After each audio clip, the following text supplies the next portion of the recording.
أعوذ بالله من الشيطان الرجيم. بسم الله الرحمن الرحيم. وإذ أخذ ربك من بني آدم من ظهورهم ذريتهم وأشهدهم على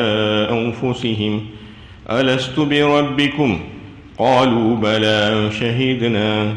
أن تقولوا يوم القيامة إنا كنا عن هذا غافلين.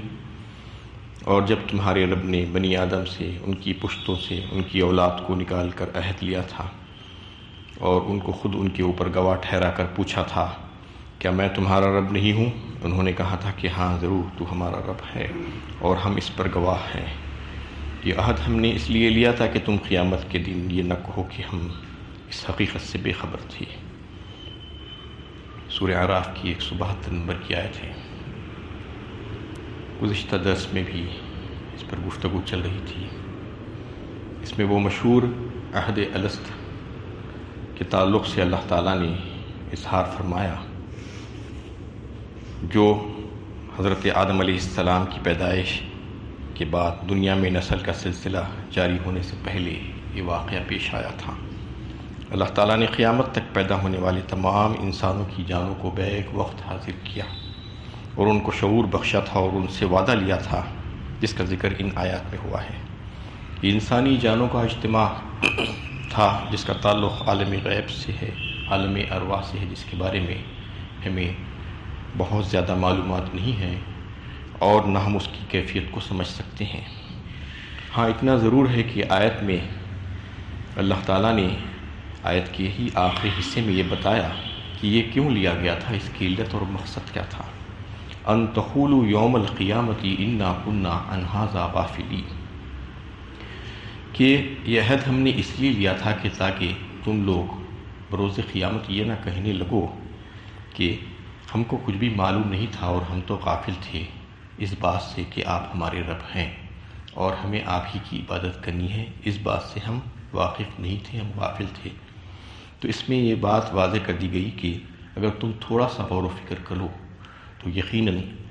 اللہ تعالیٰ کی ربوبیت کا اعتراف کیے بغیر تم نہیں رہ سکتے، کیونکہ اللہ تعالیٰ نے یہاں پر جو عہد کا تذکرہ کیا وہ عہد کر کے ایسا ہی نہیں چھوڑ دیا گیا، بلکہ جبکہ پچھلے درس میں یہ بات تفصیل کے ساتھ آپ کے سامنے آ رہی تھی کہ اللہ تعالیٰ نے یہ حجت قائم کی ہے کہ بندہ جب قیامت میں ان کے پاس حاضر ہوگا تو اس کا حساب و کتاب، سوال و جواب ہوگا. دنیا کی جو زندگی اس نے گزاری ہے، جو کچھ بھی عمل اس نے کیا ہے اس کے بارے میں اس سے پوچھ گچھ ہوگی. وہ پوچھ گچھ کے لیے اس کو تیار کیا گیا ہے. نہ صرف عہد لیا گیا عالم ارواح میں بلکہ اس کے پیدا ہونے کے بعد اس کے لیے اللہ تعالیٰ نے اپنے فضل و کرم سے انہیں ایسی تربیت کا انتظام کیا اور بہترین تربیت ہر قسم کی اس کے لیے دنیا میں رکھی اور پھر اس کے کام کاج پر نگرانی رکھی گئی، ہر طرح سے نگرانی رکھی گئی. اس کے بارے میں بھی اللہ تعالیٰ نے تفصیل سے مختلف صورت میں بتا دیا کہ اس کو ایسا ہی نہیں چھوڑ دیا. بالکل ایک شفیق مہربان باپ کی طرح دنیا میں ایک باپ اپنے بچوں کو کیسا کرتا ہے، ان کی بہترین تربیت کرنے کی کوشش کرتا ہے اور پھر ان کی حفاظت اور نگرانی کرتا ہے، ان کو دیکھتے رہتا ہے کہ وہ کہاں جا رہے ہیں، کیا کر رہے ہیں. یہ سارے انتظامات رب کریم نے کیے. یہ ان کی ربوبیت کی شان تھی کہ انہوں نے انسان کو ایسا نہیں چھوڑا، بلکہ یہ سب چیزیں اس لیے کی کہ ان کو جو ہے ان کے حساب و کتاب اور سوال جواب ہونا تھا. حالانکہ اللہ تعالیٰ کے پاس تو علم محیط ہے، وہ ذرے ذرے کا علم رکھتے ہیں. ان کے علم کی بنا پر سزا یا جزا دی جا سکتی تھی، لیکن اللہ تعالیٰ نے ایسا نہیں کیا. نظام عدل و انصاف کو قائم کیا اور نظام عدل و انصاف کے نتیجے میں یہ ہے کہ انسان کو جو ہے اس کے سامنے ناقابل انکار شہادتیں بتا کر اور دستاویزی ثبوت اس کے سامنے لانے کے بعد اس کو جزا یا سزا ملے گی، اس کے بغیر نہیں ملے گی. اور جو بھی انکار کرے گا پھر اس کے جسم کے دیگر اعضاء و جوارح کو اللہ تعالیٰ جو ہے خفیہ طور پر ایسا بنا کر رکھا ہے کہ اس میں بھی ریکارڈنگ چل رہی ہے، اس میں بھی انتظامات اللہ تعالیٰ نے ایسے رکھے ہیں کہ اس کی آنکھ، اس کے کان اور اس کی جلد، اس کے ہاتھ، اس کے پیر، وہ جو جس زمین پر جو کام کرتا ہے وہ زمین اس بات کی گواہی دے گی۔ سورہ زلزال میں جیسا کہ فرمایا کہ اذا زلزلت الارض زلزالها واخرجت الارض اثقالها وقال الانسان ما لها یومئذ تحدث اخبارها، اس دن زمین خبریں بیان کرے گی اور انسان کہے گا کہ کیا ہو گیا زمین کو، آخر یہ ساری چیزیں باہر نکال کر پھینک رہی ہے اپنے اندر سے جو خزانے تھے، جو ساری چیزیں تھیں، نہ صرف وہ بلکہ ساری خبریں اس زمین کے جس حصے پر جو کام ہوا تھا، کسی نے نماز پڑھی تھی تو نماز کے بارے میں زمین گواہی دے گی، اور کسی نے جرم کیا تھا، زنا کیا تھا، چوری کی تھی تو وہ بھی گواہی دے گی۔ تو یہ سارے انتظامات رب کریم نے کیے ہیں انسان کی جو ہے حفاظت کے لیے اور اس کی نگرانی کے لیے، اس کی تربیت کے لیے یہ ساری چیزیں بتا دی ہیں۔ اور ایک بات واضح فرما دی صحیح مسلم کی حدیث میں کہ اللہ کے نبی صلی اللہ علیہ وسلم نے فرمایا کل مولود یولد علی الفطرہ، ہر بچہ جب پیدا ہوتا ہے تو فطرت پر پیدا ہوتا ہے۔ فابواہ یہودانیہ و نصرانیہ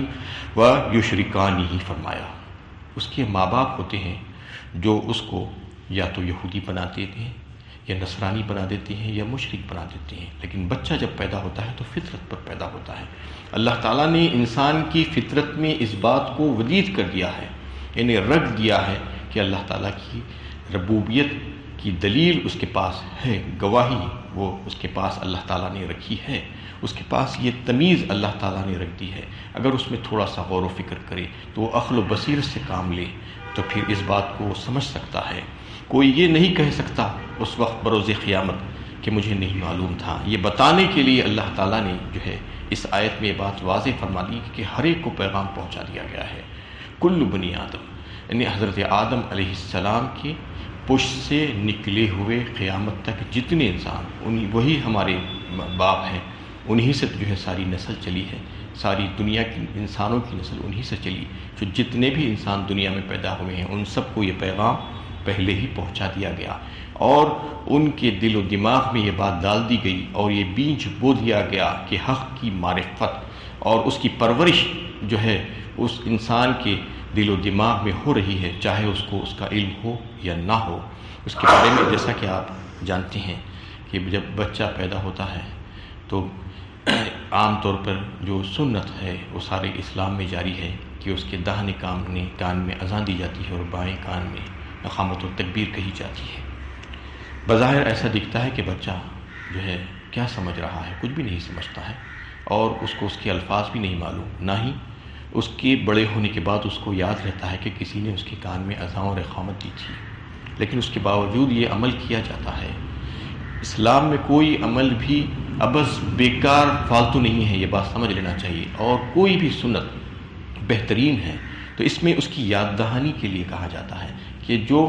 ازلی جو معاہدہ تم سے ہوا تھا رب کریم کے ساتھ، اب اس کو پورا کرنے کا وقت آ گیا ہے، اب اس کو پختہ کیا جا رہا ہے۔ تمہارے کانوں کے ذریعے سے تمہارے دل میں اس بات کی تقویت پہنچائی جا رہی ہے کہ تم نے ایک عہد و معاہدہ کیا تھا اپنے رب کے ساتھ، اس کی ربوبیت کو تم نے تسلیم کیا تھا، اب تم دنیا میں آ گئے ہو، اب عمل کا وقت آ گیا ہے، اب تم کو کام کرنا ہے۔ یہ یاد دہانی کے لیے اس کو جو ہے یہ بات کی طرف متوجہ کیا جاتا ہے۔ تو اس میں اللہ تعالیٰ نے سارے بہترین انتظامات کیے۔ پیدا ہونے سے پہلے عالم ارواح میں سارے انسانوں کو جو ہے اٹھا کر اس کے بارے میں جو ہے بتا دیا گیا، جس کا جو ہے ذکر ایک حدیث میں اس کو امام احمد اور امام مالک نے بھی لیا ہے، اور ترمذی میں بھی ہے، یہ ابو داؤد میں بھی ہے۔ حضرت عمر فاروق رضی اللہ تعالیٰ عنہ سے جب اس آیت کے بارے میں، اس کی تفسیر کے بارے میں سوال کیا گیا تو انہوں نے کہا کہ میں نے رسول اللہ صلی اللہ علیہ وسلم سے کہ اس کا جواب جو ہے یوں سنا ہے کہ اس کے بارے میں آپ صلی اللہ علیہ وسلم نے فرمایا کہ رب کریم نے حضرت آدم علیہ السلام کی پشت پر اپنے دست قدرت کو پھیرا، یعنی رب کریم نے حضرت آدم علیہ السلام کی پشت پر اپنے دست قدرت کو پھیرا تو اس کے بعد اس میں سے وہ سارے نیک انسان نکل کر باہر آ گئے، اور فرمایا گیا کہ یہ تمام لوگوں کو میں نے جنت کے لیے پیدا فرمایا ہے، اور یہ لوگ جنت والے ہی کام کریں گے۔ اللہ تعالیٰ کی طرف سے فرما دیا گیا کہ ان کو میں نے جنت کے لیے پیدا فرمایا ہے اور یہ جنت والے ہی کام کریں گے۔ اور ایک روایت میں یہ بات بھی آتی ہے کہ ان کے چہرے بالکل چمکتے ہوئے سفید تھے۔ دوسری مرتبہ رب کریم نے اپنے دست قدرت کو پھیرا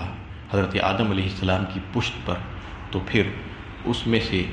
بہت سے بدکار نکلے، کئی ایک انسان، کروڑوں کی تعداد میں انسان کی ارواح کو نکالا گیا اور فرمایا گیا کہ یہ سارے کے سارے گنہگار ہیں، ان کو میں نے جہنم کے لیے پیدا فرمایا ہے اور یہ جہنم والے کام ہی کریں گے۔ اور ایک روایت میں جو ہے ان کے تعلق سے بھی یہ بتایا گیا کہ ان کے چہرے سیاہ تھے۔ تو اس سلسلے میں صحابہ رضی اللہ تعالیٰ عنہ نے نبی کریم صلی اللہ علیہ وسلم سے سوال کیا کہ یا رسول اللہ، اگر پہلے ہی سے یہ بات متعین کر دی گئی ہے کہ کون جنت میں جانے والا ہے اور کون جہنم میں جانے والا ہے، تو پھر عمل کروانے کا کیا مقصد ہے؟ تو اس پر آپ صلی اللہ علیہ وسلم نے فرمایا کہ اللہ تعالیٰ جس بندے کو جنت کے لیے پیدا فرماتے ہیں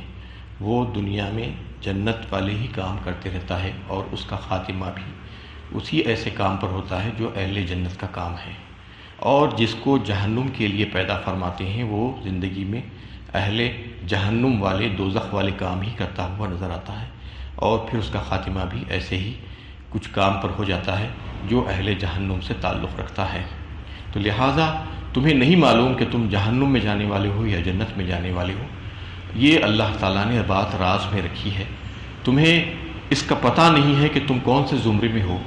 تو لہٰذا تمہیں چاہیے کہ تم اپنی تمام تر توانائیوں، اپنی تمام تر قدرت اور اپنے اختیارات کو اس بات کے لیے لگا دو کہ میں جنت میں جانے والا ہوں، یہ امید رکھتے ہوئے، اللہ تعالیٰ سے خواہش کرتے ہوئے ویسے ہی عمل کرنے کی کوشش کرو۔ یہ جو ہے ہمیں کرنا ہے، اس کے علاوہ ہمیں نہیں معلوم کہ ہم کہاں جانے والے ہیں، لیکن ہمارا عمل ہمیں یہ بتائے گا کہ ہم کہاں جانے والے ہیں۔ تو ہم کو اپنے طور پر نہ صرف کوشش بلکہ کوشش کے لیے اللہ تعالیٰ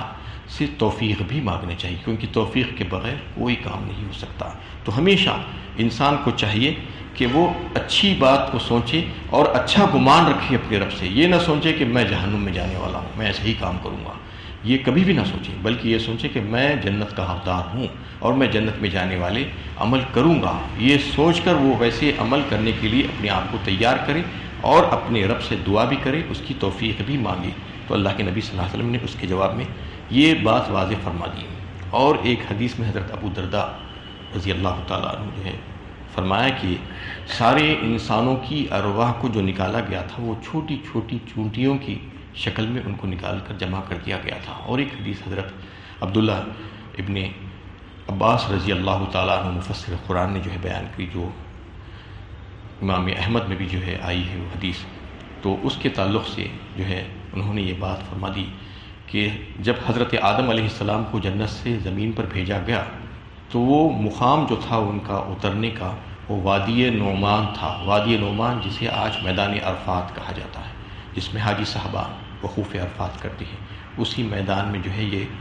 مشہور عہد الست لیا گیا تھا۔ تو اس کے بارے میں جو ہے حضرت عبداللہ ابن عباس رضی اللہ تعالیٰ عنہ جو ہے یہ بات واضح فرمائی۔ تو اس آیت میں جو ہے اللہ تعالیٰ نے جو بات بتائی کہ ہم ان کی ذریت میں سے ان کو جو ہے نکال کر ان سے عہد لیے تھے کہ میں تمہارا رب نہیں ہوں، تو لوگ اس میں شک و شبہ کر سکتے ہیں، لیکن آج جو سائنسز نے جو ترقی کی ہے، بایولوجیکل سائنسز اور جینیٹیکل سائنسز، کہ انسان کی تولید کے سلسلے میں اس اہم حقیقت کا انہوں نے انکشاف کیا ہے کہ انسان کے جسم سے ایک وقت میں جو مادہ تولید خارج ہوتا ہے، اسپرم کاؤنٹ جسے کہا جاتا ہے، ملینز ہوتے ہیں، وہ چند ہزار لاکھ کروڑ نہیں، کئی ملینز، 100 ملین، 125 ملین، 150 ملین، اتنے جو ہے اسپرم کاؤنٹ ہوتے ہیں۔ ہر ایک میں زندگی کی صلاحیت ہوتی ہے۔ پھر ہر جرثومہ اور ہر سیل، ہر خلیہ جسے کہا جاتا ہے، اس میں 23 جوڑیاں ہوتے ہیں کروموزومز کی، اسی کے ذریعے سے ماں اور باپ کی خاصیتیں بچے میں آتی ہے، اس میں سے ایک ایک ملتا ہے باپ کا جا کر ماں کے ساتھ۔ تو اللہ تعالیٰ نے اس بات کو جو ہے اس میں سائنسز میں جو ہے یہ بات ثابت ہو گئی کہ واقعی میں ایک ایک انسان کے پاس کروڑوں لائف سیلز پیدا ہوتے ہیں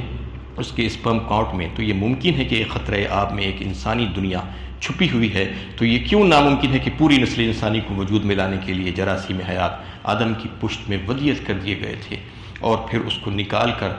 رب کریم نے جو ہے ان سے سوال کر دیا تھا، یہ بات بالکل اس سے واضح ہو جاتی ہے، یہ اللہ کی ربوبیت کا عہد تھا جو انسانی جانوں سے ان کو جسمانی وجود بخشنے سے پہلے ہی لے لیا گیا تھا، اور ان کے شعور، ان کے کانشیسنس میں یہ بات اچھی طرح پیش ہو جائے کہ وہ خود بخود پیدا نہیں ہوئے ہیں بلکہ ان کو پیدا کیا گیا ہے، اور ان کے دل میں یہ بات پہلے ہی بٹھا دی گئی تھی کہ ایک رب ہے تمہارا، ایک خالق ہے اور ایک مالک ہے، جس کا اقرار انہوں نے پہلے ہی کر لیا تھا۔ اس کے بعد ان کو جب دنیا میں لا دیا گیا تو ان کے لیے اللہ تعالیٰ نے بہترین انتظامات فرما دیے، جس کا تذکرہ کل بھی چل رہا تھا، اور انتظامات تو ایسے اس قدر کیے ہیں اللہ تعالیٰ کہ جیسا کہ بیعت کا جو سلسلہ ہے، بیعت لینے کا، تو بیعت لینے کے سلسلے میں انبیاء کرام جو ہے جو بیعت لیا کرتے تھے، اور پھر ان کے نائبین جو مشائخین اور علماء جو بیعت لیا کرتے تھے، اس کا تذکرہ بھی ہمیں ملتا ہے کہ ایمان اور عمل صالح جو ہے وہ بیعت لیتے تھے، اور گناہوں کو ترک کرنے، گناہوں سے بچنے کے لیے بیعت لیا کرتے تھے۔ یہ مروجہ طریقہ تھا بیعت لینے کا۔ سورہ فتح میں بھی جو ہے بیعت کا تذکرہ آیا، ان الذین یبایعونک انما یبایعون اللہ ید اللہ فوق ایدیہم، یعنی جب وہ بیعت کر رہے تھے وہ لوگ تو تمہارے ہاتھ پر، دراصل گویا کہ وہ بیعت کر رہے تھے اللہ تعالیٰ سے، فوق ایدیہم، اور ان کا ہاتھ کے اوپر اللہ تعالیٰ کا ہاتھ تھا۔ لقد رضی اللہ عن المؤمنین اذ یبایعونک تحت الشجرہ، فرمایا یعنی اس درخت کے نیچے جو صحابہ کرام نے جو بیعت لیا تھا اس کے تعلق سے اللہ تعالیٰ نے اظہار پسندیدگی فرماتے ہوئے کہا کہ اللہ تعالیٰ راضی ہو گئے ان سے جو آپ سے انہوں نے جو ہے بیعت لیا تھا۔ تو اس طریقے سے بیعت کا سلسلہ علماء و مشائخین میں بھی مروجہ طریقہ ہے جو انبیاء کرام کے نائبین ہے، لیکن صحیح طریقہ تو بیعت کا یہی ہے کہ ایمان اور عمل صالح کی تلقین اور گناہوں سے بچنا، جس کا جو ہے صحیح طریقہ اللہ تعالیٰ نے خود اللہ کے نبی صلی اللہ علیہ وسلم کو جو ہے بیعت لینے کا سورہ ممتحنہ میں جو ہے یہ بتایا، یا ایھا النبی اذا جاءک المؤمنات یبایعنک علی الا یشرکن باللہ ولا یسرقن ولا یزنین ولا یقتلن اولادہن ولا یفترین بین ایدیہن وارجلہن ولا یعصینک فی معروف۔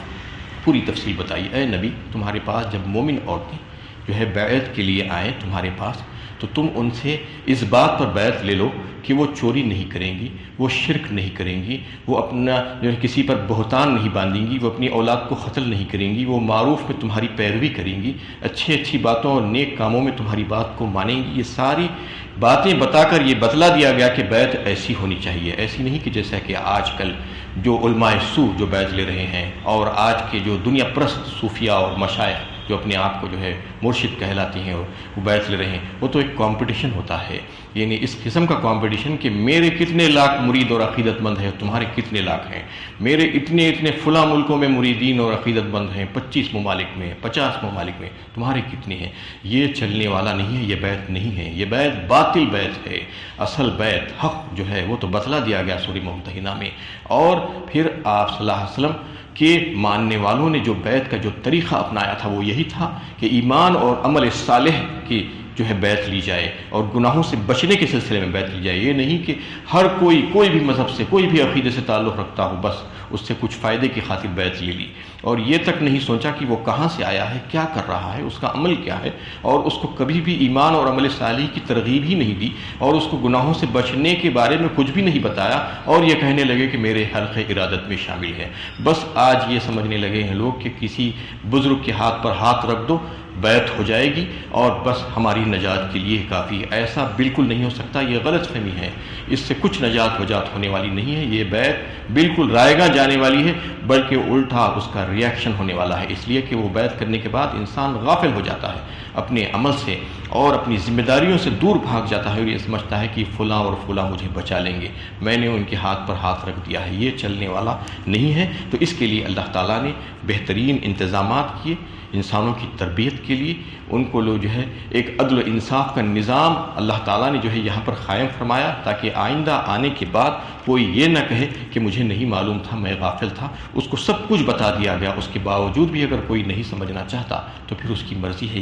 یہ کہہ دیا گیا کہ انسان کے دل و دماغ میں یہ بات ہے، اس کے اندر ربوبیت کی یہ شان ہے کہ اللہ تعالیٰ نے اس کی گواہی کو رکھ دیا ہے، حنیف بنا کر پیدا کیا ہے۔ ایک حدیث میں، صحیح مسلم کی حدیث سے اللہ تعالیٰ نے، اللہ کے نبی صلی اللہ علیہ وسلم وسلم نے فرمایا کہ انسان کو ہم نے حنیف بنا کر پیدا کیا ہے، مطلب یہ ہے کہ وہ یکسو ہو کر ہماری طرف متوجہ ہوتا ہے، اس کی فطرت میں یہ بات ہے، لیکن شیطان ہے جو اسے بھٹکا دیتا ہے، گمراہ کر دیتا ہے۔ اللہ تعالیٰ سے دعا ہے کہ اللہ تعالیٰ ہمیں صحیح علم و عمل کی توفیق عطا فرمائے۔